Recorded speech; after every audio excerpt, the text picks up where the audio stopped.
warahmatullahi wabarakatuh. Kami, calon guru penggerak Angkatan 11 Kota Mataram, Nusa Tenggara Barat.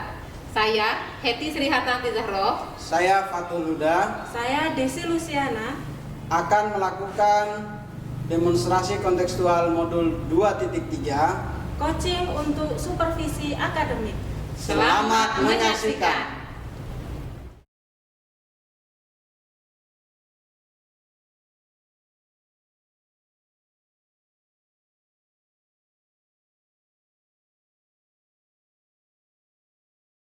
Assalamualaikum warahmatullahi wabarakatuh. Bagaimana kabarnya Bu hari ini? Waalaikumsalam warahmatullahi wabarakatuh.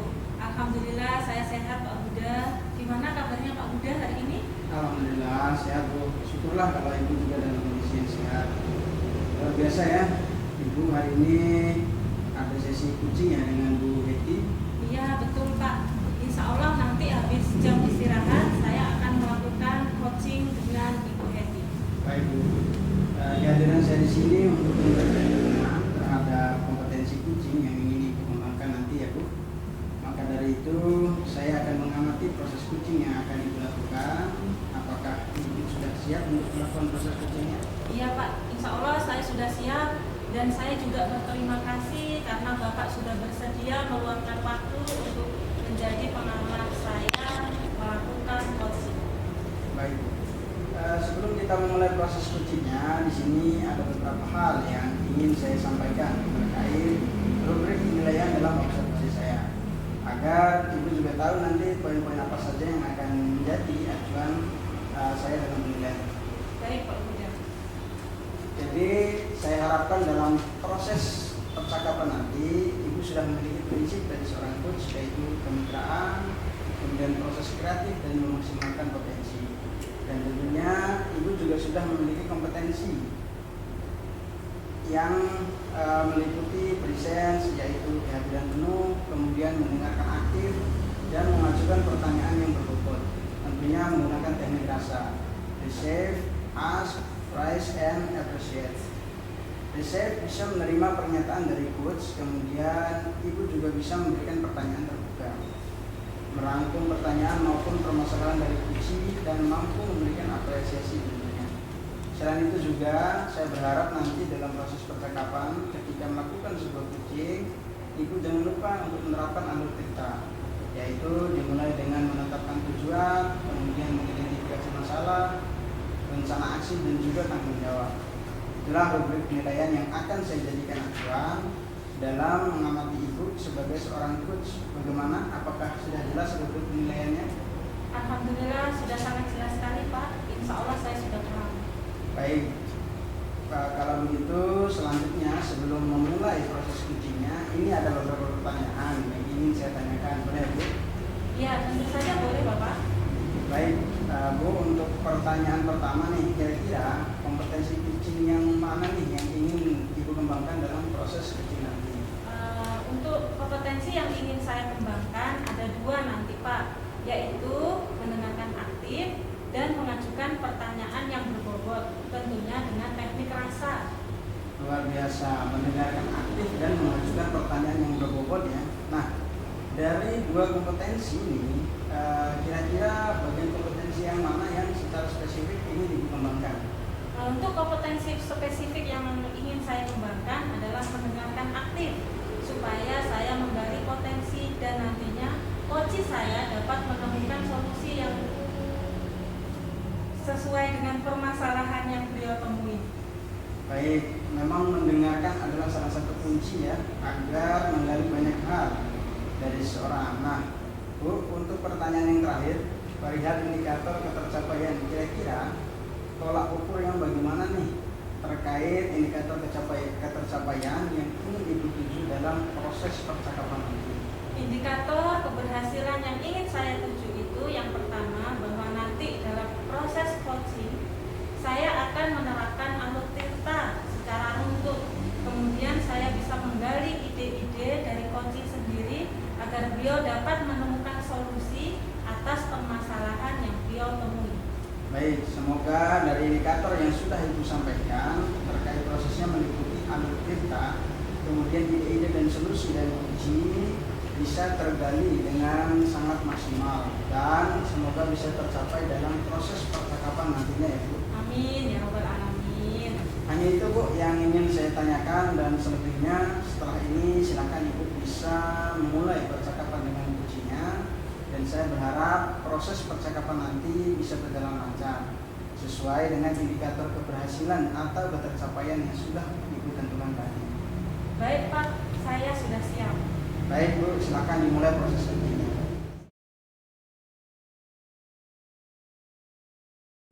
Assalamualaikum Bu Desi. Waalaikumsalam Bu Heti, bagaimana kabarnya hari ini?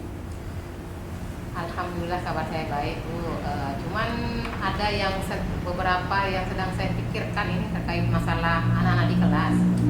Oh begitu, makanya tadi Ibu WA saya dan pengen ngobrol-ngobrol ya katanya. Iya Bu Desi, memang saya lagi memikirkan sesuatu ini. Ya setelah melaksanakan pembelajaran beberapa hari kemarin sih, dan hari ini juga. Kira-kira apa nih Bu Heti yang sedang dipikirkan? Boleh cerita-cerita dan ngobrol-ngobrol sama saya? Iya, jadi begini Bu ya, beberapa hari ini anak-anak di kelas saya itu saya akan aja untuk melakukan praktek ini dalam bentuk proyek warganegaraan. Tapi saya perhatikan antusias anak-anak ini kurang dalam pembelajaran, dan saya lihat dari raut muka mereka ini sepertinya kebingungan gitu. Walaupun saya sangat bersyukur ada beberapa si anak yang antusias di kelas itu, tapi tetap saja saya merasa gimana gitu karena ada lagi yang kebingungan gitu. Berbicara masalah praktikum, kan memang harusnya ini adalah kegiatan utamanya anak SMK. Lalu, kalau boleh saya tahu, bagaimana model pembelajaran yang sudah Ibu terapkan? Nah, tadi itu saya memberikan anak-anak materi beberapa menit, kemudian saya bagikan kelompok pada mereka agar mereka melakukan proyek kewarganegaraan itu. Itu di sini mereka harus membuat video tentang penerapan nilai-nilai Pancasila sesuai dengan instruksi dari materi yang sudah saya bagikan. Tapi melihat antusiasnya mereka ini agak-agak kurang gimana gitu Bu. Oh, jadi begitu ya Bu ya. Jadi Ibu sangat khawatir dengan kurangnya antusias mereka dalam menerima pembelajaran. Padahal menurut Bu Heti, praktek itu pelajaran yang sudah biasa dilakukan di SMK. Benar sekali Bu. Menurut saya pembelajaran berbasis praktek yang saya gunakan ini kan akan membantu siswa lebih memahami materi. Pemahaman anak-anak akan lebih baik jika dibarengi dengan praktek seperti itu. Berbicara mengenai metode pembelajaran praktikum, saya setuju sih dengan idenya Bu Heti agar anak lebih mudah memahami dan dengan praktek secara langsung. Lalu menurut Ibu, dari rank 1 sampai 10, kira-kira seberapa penting nih model pembelajaran praktek yang Ibu gunakan? Menurut saya sih model pembelajaran yang saya gunakan ini sangat penting Bu. Untuk angkanya mungkin bisa di angka 8 lah. Karena SMK itu kan memang harus banyak melakukan praktek, walaupun ini mata pelajaran normatif atau mata pelajaran umum gitu. Baik, setuju saya dengan pernyataan Ibu Heti mengenai model pembelajaran yang dipaparkan. Lalu menurut Ibu, kalau boleh saya tahu, seperti apa detailnya model pembelajaran yang Ibu terapkan? Tadi saya masuk ke kelas dan mulai dengan berdoa seperti biasa. Jadi setelah itu saya jelaskan materi yang akan dipraktekkan. Kemudian langsung saya bagikan kelompok kerja mereka sesuai dengan kasus masing-masing untuk melaksanakan pembelajaran. Nah, kebetulan proyek yang akan dilaksanakan kan proyek kewarganegaraan. Nah, saya gunakan pelajaran berdiferensiasi untuk hal ini Bu. Baik Bu Heti. Nah, kembali ke obrolan kita ini. Kira-kira apa nih yang Ibu harapkan dari diskusi kita kali ini? Saya ingin mendapatkan solusi yang tepat untuk masalah ini Bu. Kira-kira bagaimana ya agar anak-anak saya dapat antusias dengan pembelajaran proyek kewarganegaraan ini? Baik Bu, jika itu tujuannya, kalau boleh saya tanya nih, saat pembelajaran apakah Ibu Heti sudah menjelaskan kepada siswa terkait aturan dari model pembelajaran praktek menggunakan metode pembelajaran berdiferensiasi? Sudah Bu, saya sudah jelaskan sebelumnya. Tapi setelah saya memberikan waktu untuk praktek secara berkelompok, saya kok lihat anak-anak malah pada asik sendiri dan tidak fokus pada pembelajarannya. Baik. Apakah sebelum mengajar, anak-anak Ibu sudah melakukan semua tahapan dalam melaksanakan pembelajaran berdiferensiasi? Oh iya ya Bu, kalau saya pikir-pikir harusnya pembelajaran menggunakan metode pembelajaran berdiferensiasi ini kan harus diawali dengan melakukan diagnostik awal ya. Mungkin ini yang belum saya lakukan, jadi saya tidak bisa menentukan minat belajar siswa. Jadi seharusnya saya melakukan diagnostik dulu, baru saya bisa mengelompokkan mereka berdasarkan minat mereka masing-masing Bu ya. Oke, baik Bu Heti. Jadi ada proses yang tertinggal ya, dan tidak dilaksanakan saat proses pembelajaran tersebut. Iya Bu, dan kemungkinan anak-anak tidak antusias karena hal itu ya. Mereka diberi materi praktek yang tidak sesuai dengan minat mereka, mungkin seperti itu Bu ya. Iya, betul. Baik Bu, melalui obrolan kita ini Ibu sudah menyadari bahwa ada proses pembelajaran yang tertinggal. Lalu, apa nih yang bisa dilakukan untuk memperbaiki ini semua?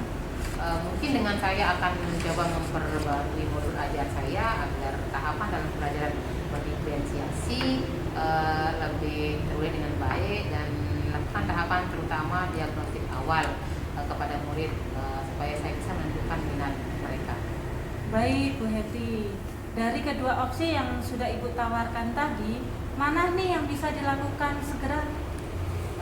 Saya pikir untuk segera melakukan diagnostik awal terlebih dahulu agar saya bisa segera memperbaiki model pelajaran berdiferensiasi yang saya gunakan. Saya pikir itu langkah yang bagus Bu Heti, karena dengan begitu pembelajaran untuk anak-anak akan dapat segera teratasi dengan baik. Lalu, kapan nih Ibu akan melakukan hal tersebut? Mungkin dalam waktu dekat ini Bu akan segera saya lakukan. Ya mungkin di minggu depan waktu pertemuan selanjutnya agar cepat tertata dengan baik, kan lebih cepat lebih baik kan Bu ya, dan itu bisa membuat saya tidak khawatir lagi dengan keadaan dan antusiasme siswa.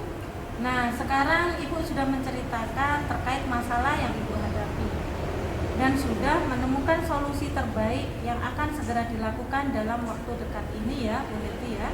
Iya Bu Desi, alhamdulillah ya, saya sangat bersyukur sudah bisa diberi waktu untuk berbagi dan menemukan solusi untuk masalah saya ini. Terima kasih banyak Bu Desi atas peluangan waktunya. Siap, sama-sama Bu Heti. Wah Bu Desi, saya amati kemudian saya catat di lembar observasi saya. Dari sini luar biasa ya proses coachingnya. Tadi sudah berjalan dengan baik dan lancar. Bagaimana perasaannya setelah melakukan proses coaching? Alhamdulillah, terima kasih Bapak.